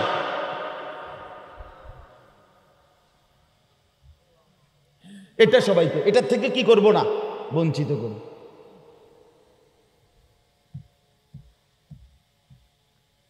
বুঝলেন? এই কথাটা জরুরি। সুম্মা জাআলনা লাহু জাহান্নাম। দুনিয়া লোভী সব তো তোমার চাওয়া মতো পাও নাই, জাহান্নাম পেয়ে যাবা। জাহান্নাম থেকে মাহরুম করব না, জাহান্নাম থেকে বঞ্চিত করব না। এবার আয়াতের তরজমা শুনেন। মান কানা ইউরিদুল আজিলা, রব্বুল আলামিন মধ্যে বলেন যে ব্যক্তি চাইবে, যারা চাইবে আজিলা, তা মানে নগদ, মানে দুনিয়া। আজ্জালনা লাহু ফিহা, নগদ দুনিয়া যে চায়, আমি রব্বুল আলামিন যা দিয়ে থাকি তা নগদ দুনিয়াতেই দেই। অর্থাৎ চাইছে দুনিয়া, দেব আখিরাত না। চাইছিল কি? দুনিয়া, তো দেব কোথায়? দুনিয়াতে। তবে এরপরে আল্লাহ বলেন মা নাশাউ, তবে চেয়েছে যেদ্দুর ওদ্দুর না, আমি চাই যদ্দুর ওদ্দুর। লিমান নুরিদু, তবে চেয়েছে যতজন ততজন না, আমি চাইব যতজনকে ততজন। সুম্মা জাআলনা লাহু জাহান্নাম, অতঃপর প্রত্যেককে আমি আল্লাহ প্রত্যেকের জন্য রাখবো জাহান্নাম, সবাইকে দেব জাহান্নাম। দুনিয়া লুবি, দুনিয়া নিয়ে কামরা কামরিকারী, আখিরাত ভুলে গেলা, আল্লাহকে ভুলে গেলা, পরকাল ভুলে গেলা, সেজদা ভুলে গেলা, নামাজ ভুলে গেলা। নামাজ মনে করেন রিক্সাওয়ালাও পড়ে না, নামাজ মনে করেন কোটিপতিও পড়ে না, কিন্তু কোটিপতি তো কোটি কোটি টাকা নামাজ না পড়া মিলছে, এতে বেটার তো অভাব গেছে না, এতে এরপরও নামাজ পড়ছে না। আল্লাহ বলেন তোকেও দেখো, বেনামাজি কেউ কোটি কোটি টাকার মালিক, কিন্তু বেনামাজি কেউ ভিক্ষাও করে, তাহলে বোঝা গেল দুনিয়া চাইছে আখিরাত চায় নাই। তো আমি আল্লাহ ওই ভিক্ষুক আর ওই কোটিপতি আমাকে ভুলে গেছে যে উভয়টাকেই জাহান্নামে দেব।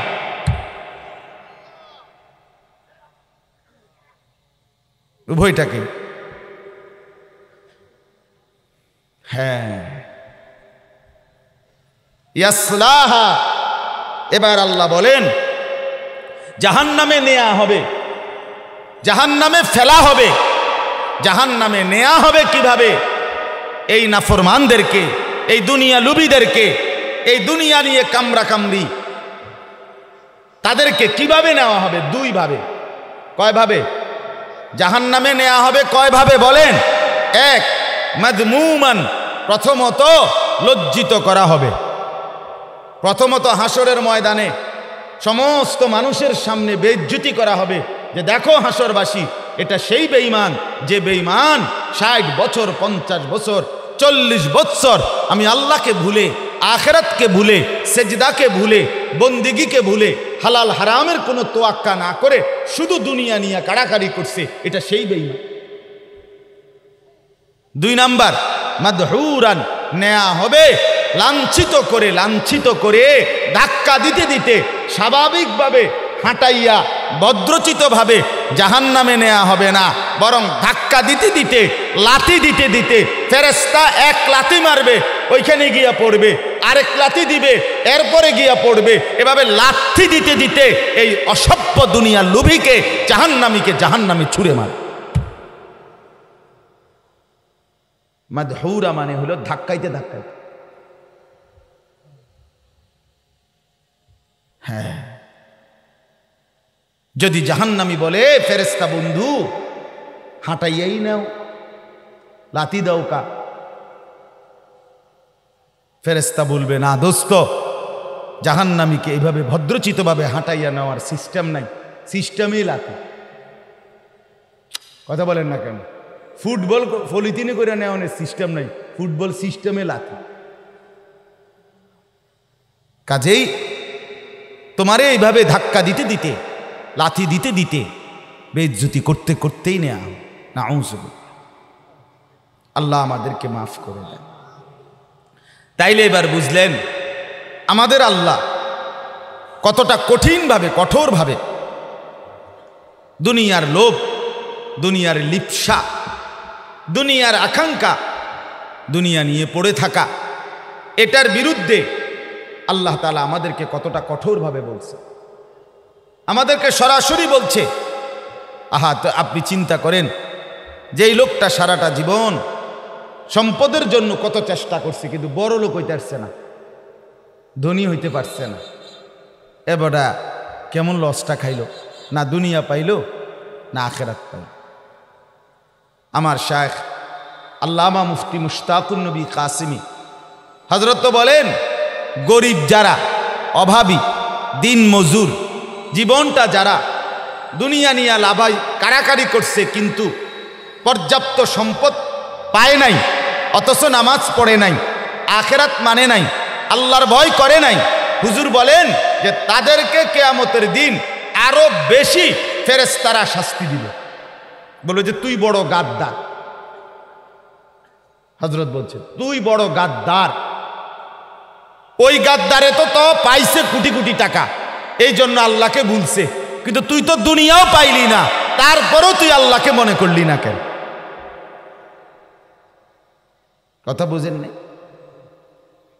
এজন্য বাপ, আমাদের পতন যদি আমরা ঠেকাইতে হয়, আমাদের মুসলমানের ইজ্জত যদি ফিরাইতে হয়, 1 নাম্বার আখিরাতকে আমরা প্রাধান্য দিতে হবে। দুনিয়ার লোভ, বেঁচে থাকার লোভ আমাদের কমাইতে হবে, দুনিয়া নিয়ে কাড়াকাড়ি কমাইতে হবে। এটা আমার জন্য, আপনার জন্য, খোদার কসম, মুখাতাব আমিও আপনিও, অর্থাৎ সম্বোধন এই কথার আমিও আপনিও। আমি বলছি আর কি জাস্ট এর দূর, কিন্তু বলা হচ্ছে মূলত আল্লাহর পক্ষ থেকে আমাকেও আপনাদেরকে, ঠিক কিনা বলেন? এবার দ্বিতীয় আয়াত শুনেন। আল্লাহ তাআলা বলেন ওমান আরাদাল আখিরাতা, মাশাআল্লাহ। এবার আল্লাহ কি চমৎকার বলতেছেন, ওমান আরাদাল আখিরাতা ওয়া সাআলাহা সাইয়াহা ওয়া হুয়া মুমিন। আর এর বিপরীতে দুনিয়া চাইছিল যতজন, পেয়েছে ততজন। কথা কর না, দুনিয়া চাইছিল যেদ্দুর, পাইছে কি তদ্দুর। আল্লাহ এর বিপরীতে বলেন আখিরাত চাইবে যতজন, জান্নাত চাইবে যতজন, এবং সেই আলোকে আমার কথা শুনবে যতজন, তো আখিরাত চাইবে যতজন, পাবেও ততজন। দুই নাম্বার, আখিরাত চাইবে যেদ্দুর, পাবে তার চাইতে কোটি কোটি কোটি গুণ বেশি, কোটি কোটি গুণ বেশি। ওয়ামান আরাদাল আখিরাতা, আর যে চেয়েছে আখিরাত, ওয়া সাআলাহা সাইয়াহা, সুন্নাত শরীয়ত মোতাবেক আখিরাতের জন্য যে আমল করেছে, অহুয়া মুমিন, নিজের ঈমান ঠিক রাখা অবস্থায়, ফাউলাইকা কানা সাইয়ুহুম মাশকুরা। আল্লাহ বলেন আমি এমন বান্দা প্রত্যেকের পরিশ্রম মেহনত আখিরাতের প্রত্যেকটা আমল আমি আল্লাহ কৃতজ্ঞতার সাথে, ধন্যবাদের সাথে বিনিময় দিয়ে দেব। রাগ হইয়া না, গোসা হইয়া না, খুশির সাথে। ওই বিভিন্ন টাকা পয়সা যে দান কালেকশন করে, রিসিট দেয়, অনেক রিসিটের নিচে লেখা থাকে ধন্যবাদের সহিত গৃহীত হইল। কথা বুঝেন নাই? ধন্যবাদের সহিত কি করা হইল? কৃতজ্ঞতার সহিত গৃহীত হইল। আল্লাহ তাআলা বলে বান্দা তোমার আখিরাতের প্রত্যেকটা আমল আমি আল্লাহ নিজে কৃতজ্ঞ চিত্তে তোমার থেকে নেব, আমি বিনিময় দেব, আমি বিনিময় দেব। 100 100 100। তাহলে আখিরাত চাইবে যতজন, পাবে কতজন? ততজন। আখিরাত চাইবে যদ্দূর, পাবে তদ্দূর না, তার চাইতে বেশি। এরপর আবার আল্লাহ বলতেছে তৃতীয় আয়াত, 3 নম্বর আয়াত আবার শুনেন। আল্লাহ আবারও বলতেছে বান্দা ভুল কইরো না, দুনিয়ার বিষয়টা শুধু এতটুকু মনে রাখো, কুল্লান নুমিদ্দু হাউলায়ে ওয়া হাউলায়ে মিন আতায়ে রাব্বিকা। আমি আল্লাহ দুনিয়া দিয়ে থাকি আমার অনুগতদেরকেও, অবাধ্যদেরকেও, এদেরকেও ওদেরকেও, অর্থাৎ জাহান্নাম দেব যাদেরকে, আবার জান্নাত দেব যাদেরকে।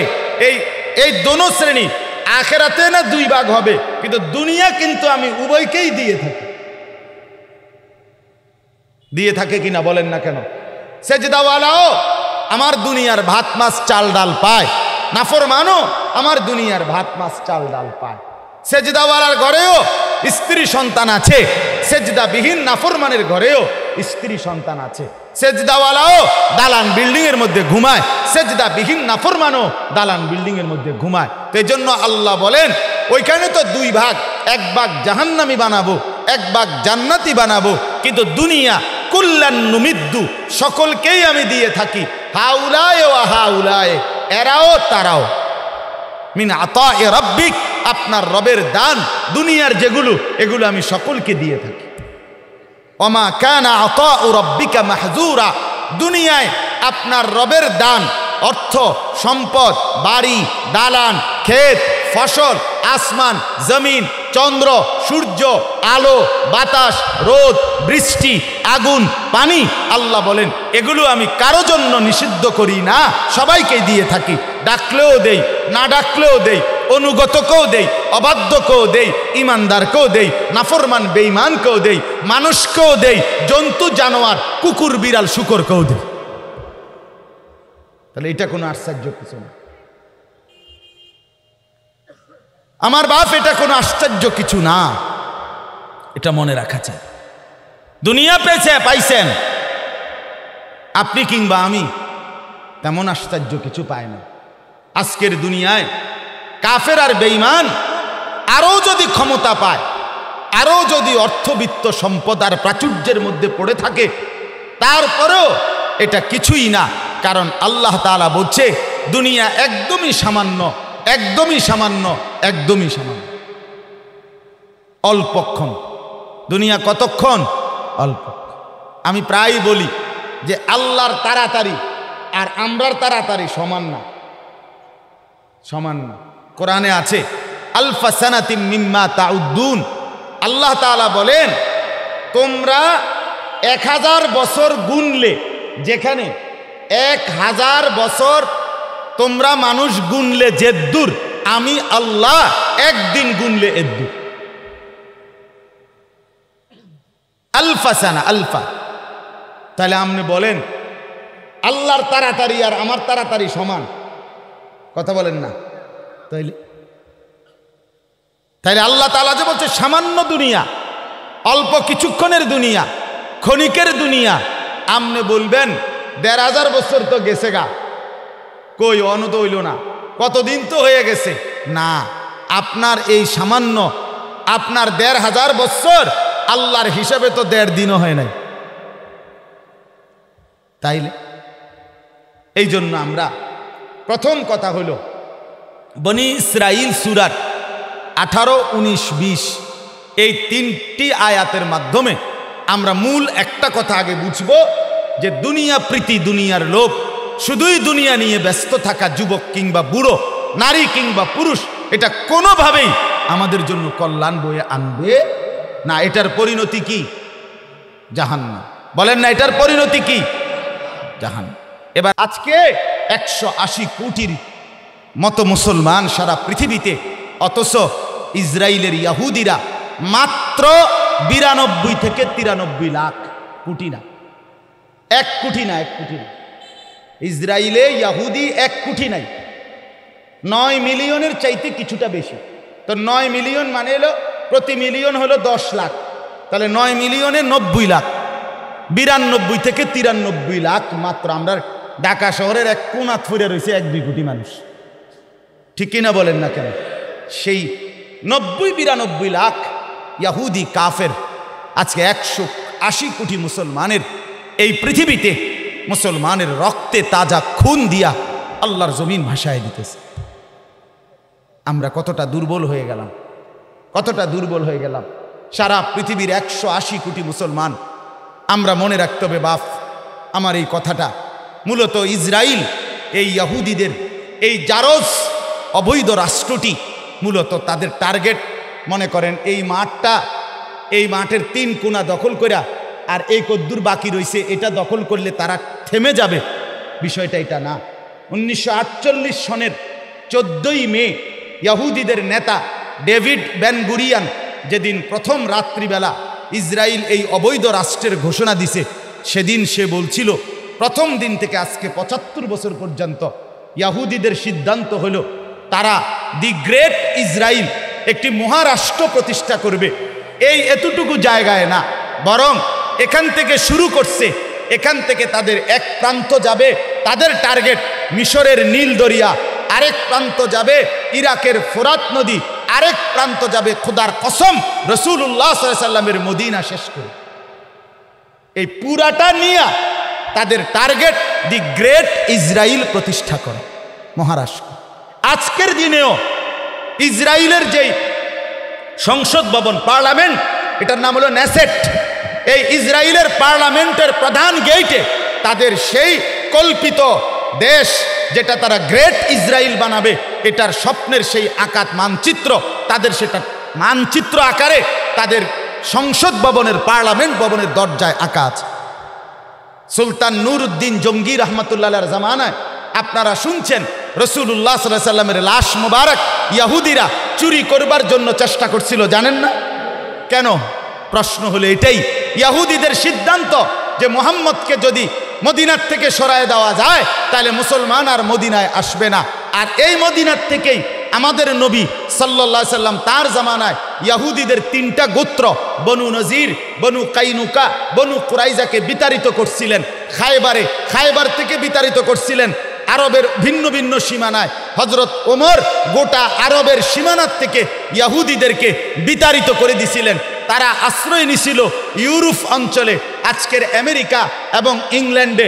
1909 খ্রিস্টাব্দের পরে, প্রথম বিশ্বযুদ্ধের আগে পরে, যখন মুসলমানদের উসমানী খেলাফত, যেটাকে অটোমান সাম্রাজ্য বলে, এই খেলাফত যখন শেষ হয়ে গেছে, তখন ইহুদিরা সুকৌশলে ষড়যন্ত্রমূলকভাবে এই ফিলিস্তিনের বাইতুল মুকাদ্দাসের পাশে তারা জায়গা কিনছে, জমি কিনছে, মুসলমানকে ধোঁকা দিয়া 1948 সালে তারা একটি রাষ্ট্র অবৈধভাবে ঘোষণা করছে। কিন্তু ওইটা রাষ্ট্র তাদের নির্দিষ্ট সীমানা না। যেমন আমার দেশের কাঁটাতারের একটা বেড়া আছে, ইন্ডিয়ার একটা কাঁটাতারের বেড়া আছে, বিভিন্ন দেশের ওদের এই সিদ্ধান্ত যেদূর দখল করছে এদূর না, বরং রাসূলুল্লাহ সাল্লাল্লাহু আলাইহি ওয়াসাল্লামের মদিনা নবীর রওজা থেকে নবীকে সরিয়ে ফেলা, রওজায়ে মোবারক থেকে আমার রাসূলের পবিত্র দেহকে সরিয়ে ফেলা, এটা হচ্ছে এই বেঈমানদের টার্গেট। তাইলে বলেন, এজন্য আমার শেষ কথা মনে রাখবেন, ফিলিস্তিনের এই মাটি, ফিলিস্তিনের এই জমিনে যদি ইহুদিরা, ইসরায়েলের এই বেঈমানরা যদি টিকে যায়, খোদার কসম 180 কোটি মুসলমান আমরা পরবর্তীতে টিকব কিনা, আমাদের অস্তিত্ব থাকবে কিনা, এটা তাদের ওই টিকে থাকা না থাকার উপরে ভিত্তি করে। এজন্য আমরা যদি এটা ছেড়ে দেই, আমরা যদি এটা ভুলে যাই, তাহলে ভুল হবে। এটা আমাদের অস্তিত্বের প্রশ্ন। এজন্য ফিলিস্তিনের শুধু মুসলমান মারা যায় বিষয়টা এটা না, বরং ফিলিস্তিনের মাটির সাথে আমাদের অস্তিত্বের প্রশ্ন। এজন্য আমি ছোট্ট শুধু 5টা কথা বলি। 1 নাম্বার হলো, এই মুহূর্তে আমাদের করণীয় কি? অনেক কথা আলহামদুলিল্লাহ উলামায়ে কেরাম বলতেছেন। আমাদের 1 নাম্বার করণীয় হলো, আমরা প্রত্যেকেই, ছেলে মেয়ে, নারী পুরুষ, নিজেদের স্ত্রী ছেলে মেয়ে, প্রত্যেকের কানে কানে, মুখে মুখে, জবানে জবানে এই শব্দটা উচ্চারণ করাবো যে ফিলিস্তিন আমার। ফিলিস্তিন কার? বলেন, বলেন ফিলিস্তিন কার? আবার বলেন সবাই, কার? আবার বলেন কার? আমার। আমার ফিলিস্তিন আমার। আমার ছেলেকে, মেয়েকে, স্ত্রী সন্তানকেও বলবেন, তোমরাও মনে রাখবা ফিলিস্তিন আমার। ফিলিস্তিন আমার। 1 ইঞ্চি জমিন আমরা মানি না ইহুদিদের জন্য, 1 সুতা জমিন তারা এখানে কোনো সমঝোতা নাই। সমঝোতা একটাই, বেঈমান এখানে থাকতে পারবে না, সোজা হিসাব, এবং এরা থাকবে না। এই কোরআনের ওয়াদা আছে আল্লাহর, ওয়াকাত্তানাহুম ফিল আরদি উমামা। আল্লাহ বলে, কিয়ামত পর্যন্ত আমি ইহুদিদেরকে ছিন্ন বিচ্ছিন্ন করে রাখবো। এটা কোরআনের ওয়াদা, সূরা আরাফের মধ্যে আছে আল্লাহর ওয়াদা। আল্লাহ বলছে, কিয়ামত পর্যন্ত আমি ইহুদিদের বিরুদ্ধে আমার পক্ষ থেকে মনোনীত বাহিনী আমি পাঠাবো। এটা কোরআনের আয়াত। ওই জন্য ওরা টিকবে না। ওরা মুসলমানদেরকেও যন্ত্রণা দেয়, খ্রিস্টানদেরকেও যুগে যুগে যন্ত্রণা দিছে। আপনারা জানেন 60 লক্ষ ইহুদির হত্যাকারীর নাম কি? হিটলার। এই হিটলারকে জিজ্ঞাসা করছিল, তুমি 60 লাখ ইহুদি কেন হত্যা করছো? আমি নিজে পড়ছি। হিটলার বলছে, আমি আরো 10 লাখ রাখতে দিছি, মারি নাই, 10 লাখ এখনো আছে। এই পরবর্তী 10 লাখ উত্তর দিবে তোমগরে আগের 60 লাখ কি লেগে মার।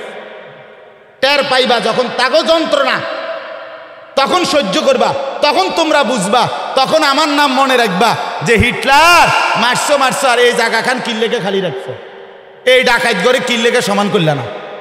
এরা এত নিকৃষ্ট, পৃথিবীর সর্বনিকৃষ্ট জাতি এই ইহুদি। অতএব 1 নাম্বার, আমরা প্রত্যেকে ইনশাআল্লাহ ঘরে ঘরে নিজের বিবি বাচ্চার কাছে এই আওয়াজ পৌঁছাবো, ফিলিস্তিন কার।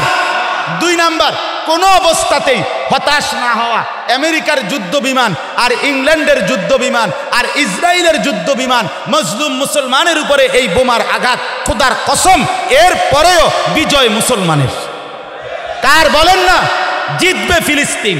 হতাশ হবেন না, হতাশ হবেন না। সারা দুনিয়ার মুসলমান প্রধানমন্ত্রী একে চলো আমরা আছি। অতএব আমরা, এটা বাস্তবতা, আমাদের বাস্তবতা, আমাদের বাস্তবতা এটা। কোনোভাবে কি না হওয়া, হতাশ না। এর চাইতে বড় ধাক্কা ইসলামের উপরে গেছে, ইসলামই টিকছে, কাফের হেরে গেছে। কাফের কি আমেরিকার সহায়তায় ইসরায়েল লাফাইতেছে, অথচ ইসরায়েলের যদি 2 পয়সার আক্কল দেমাগ থাকতো গত 2 বছর হয় নাই, তোরা ইসরায়েলরে বাঁচাইবি, নিজেরাই আফগান থেকে ভাগ্যা চলে গেলি, তো আবার ইসরায়েলকে বাঁচাইবি কেমনে বেঈমান?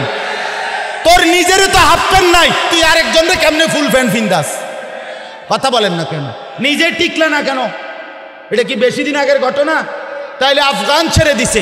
অতএব মুসলমান হতাশ না হওয়া, কি না হওয়া বলেন। 3 নাম্বার কথা হলো, আমরা প্রত্যেকেই যখনই সুযোগ মিলবে উপযুক্ত খাতে, যখনই আমরা নির্দিষ্ট ওলামায়ে কেরাম এবং দিনদার মানুষরা যখনই বলবে আর্থিকভাবে ফিলিস্তিনের মুসলমানকে সহযোগিতা করার কথা, তখন প্রত্যেকেই নিজের সর্বোচ্চ দান ফিলিস্তিনের মজলুম মুসলমানের জন্য দান করবেন, বলেন ইনশাআল্লাহ। 4 নাম্বার, মার্কিন এবং ইসরায়েলি পণ্য অবশ্যই বয়কট করবেন। হরলিক্স ছাড়াও আপনার ছেলে বাঁচবে, লাক্স সাবান ছাড়াও আপনার বিবির গাও পরিষ্কার হবে, ফেয়ার অ্যান্ড লাভলি ছাড়াও খোদার কসম আপনার বউরে সুন্দর দেখা যাবে। অতএব মার্কিন এবং ইসরায়েলি পণ্য বর্জন করবেন, বর্জন করবেন। ওদের পণ্য ছাড়াই আমরা চলতে পারবো ইনশাআল্লাহ। আর 5 নাম্বার হলো, কলিজার সবটুকু দিয়ে 5 ওয়াক্ত নামাজের পরে, তাহাজ্জুদ নামাজের পরে দিলের সবটুকু ভালোবাসা মহব্বত দিয়ে ফিলিস্তিনের মজলুম মুসলমানের জন্য, মাটির জন্য দোয়া করবেন। কি করবেন বলেন? দোয়া করবেন। 1 নাম্বার বলেন, ফিলিস্তিন কার? আমার। 2 নাম্বার, হতাশ হওয়া যাবে না। 3 নাম্বার, সহায়তা দান সহযোগিতা করার জন্য প্রস্তুত থাকবেন। 4 নাম্বার, মার্কিন ইসরায়েলি পণ্য বর্জন করবেন। 5 নাম্বার, দিল থেকে দোয়া করবেন। আল্লাহ তৌফিক দেন, আল্লাহ কবুল করেন। আজকের এই মাহফিলে আল্লাহ তাআলা বরকত দান করেন। আমার শায়েখ বয়ান করবেন, আরও ওলামায়ে কেরাম বয়ান করবেন। আপনারা অবশ্যই শুনে একসাথে দোয়া মুনাজাত করে যাবেন। আল্লাহ তৌফিক দেন।